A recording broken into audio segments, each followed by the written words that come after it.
ሰላም ሰላም፣ እንዴት ናችሁ? ደህና ናችሁ? እኔ ሰላም ነኝ፣ እግዚአብሔር ይመስገን። የዩቲዩብ ተከታታዮቼ እንዴት አላችሁ? እኔ አዲስ ነኝና ላይክ ሰብስክራይብ እያደረጋችሁ አበረታቱኝ ማለት ነው።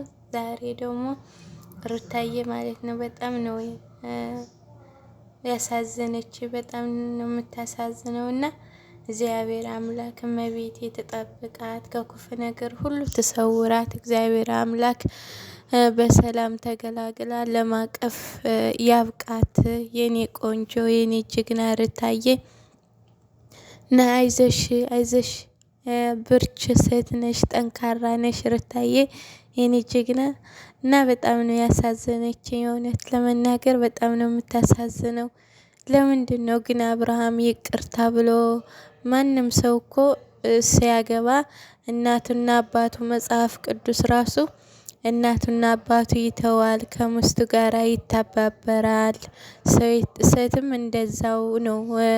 እንኳን ሌላ ጓደኛና ሰው መጥቶ ቀርቶ እናት አባትንም ትተን ወደ አንድ አካል የምንሆንበትን ትዳር ነው ማለት ነው። እና ለምንድን ነው አብርሃም ልቦናው የታወረ? መድኃኒዓለም ልቦናው ይመልስለት እንጂ ትንሽዬ ነው ይቅርታ ብሎ ማንም ሰው በህይወታቸው ላይ ሳያስገባ ሚስቱ አስከብሮ ልጁን በሰላም ለማቀፍ የመሰለ ነገር እያለ እንደዚህም እንደሚሆነው እኔ አላቅም። በእውነቱ ምን ሆኖ ነው እንጂ ምን ሆኖ ነው ግን እንዴ? እሷ እናስተካክል፣ በታችን ደስታ እናደርግ እያለች እየተናገረች እሱም መለወጥና ያንን ትዳርን ማስከበር ለምን አቃተው? እግዚአብሔር ልቦና ይመልስለት። ሩታዬ ደግሞ እመቤቴ በሰላም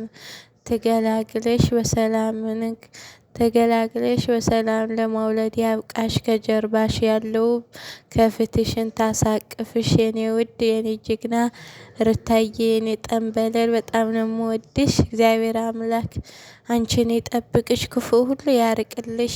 ትዳራችሁንም እግዚአብሔር አምላክ ይመልስላችሁ፣ ወደ ነበራችሁ ፍቅራችሁ ይመልስላችሁ።